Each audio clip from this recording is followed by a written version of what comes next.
హైదరాబాద్ లో ఎడతెరిపిలేని వర్షం, కుండపోత వానతో రహదారులు జలమయం, నగరవాసులకు తప్పని కష్టాలు.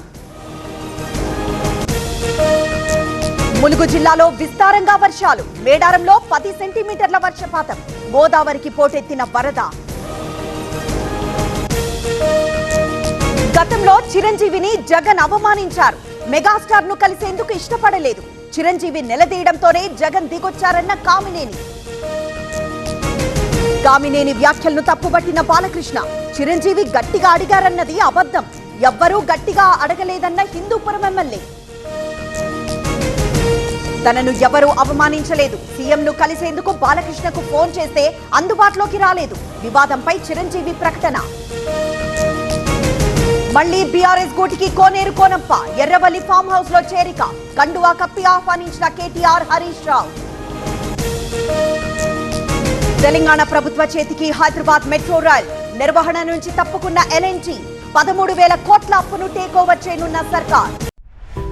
ఓఎస్ఎస్ ఫర్టిలిటీతో మీ పేరెంట్హుడ్ ప్రయాణాన్ని ప్రారంభించండి. In the good hands of science. ఇవాళ బతుకమ్మ కుంటను ప్రారంభించనున్న సీఎం. 7.5 కోట్లతో 5 ఎకరాల్లో నిర్మాణం. చెరువులు కబ్జా కాకుండా చేపట్టిన చర్యల్లో తొలి విజయం. తెలంగాణలో కొత్త మద్యం షాపులకు నోటిఫికేషన్. ఇవాటి నుంచి అక్టోబర్ 18 వరకు దరఖాస్తుల స్వీకరణ. అక్టోబర్ 23న డ్రా పద్ధతిలో షాపుల కేటాయింపు. సోషల్ మీడియాలో అనుచిత వ్యాఖ్యలు చేస్తే కఠిన చర్యలు. హిస్టరీ షీట్ ఓపెన్ చేయాలని తెలంగాణ పోలీసుల నిర్ణయం. ఆర్థిక నేరాలకు పాల్పడుతున్న వారిపై ప్రత్యేక దృష్టి. ప్రైవేట్ ట్రావెల్స్ బస్ ఇంజిన్ లో మంటలు, గమనించి పక్క కాపిన డ్రైవర్. ప్రయాణికులు వెంటనే దిగిపోవడంతో తప్పిన ప్రమాదం.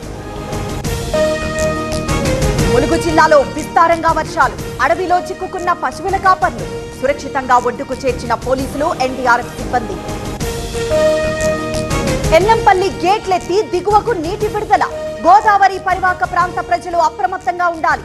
జైపూర్ తహసీల్దార్ వనజారెడ్డి హెచ్చరిక. ఏపీ, తెలంగాణ వైపు దూసుకొస్తున్న అల్పపీడనం రేపు వాయుగుండంగా మారే అవకాశం. 3 రోజుల పాటు భారీ వర్షాలు కురిసే అవకాశం. భద్రాచలం దగ్గర పెరుగుతున్న వరద, 40 అడుగులకు చేరుకున్న నీటి మట్టం. గోదావరిలోకి భక్తులు వెళ్లకుండా హెచ్చరిక బోర్డులు. తమ సమస్యలు పరిష్కరించాలి, సోమవారం సమ్మె నోటీస్ ఇస్తాం. ఏపీ విద్యుత్ ఉద్యోగుల జేఏసీ ప్రకటన. 5వ రోజుకు చేరిన దేవి నవరాత్రులు. మహాలక్ష్మీదేవి అలంకారంలో దుర్గమ్మ. ఇంద్రకీలాద్రికి భారీగా తరలివస్తున్న భక్తులు.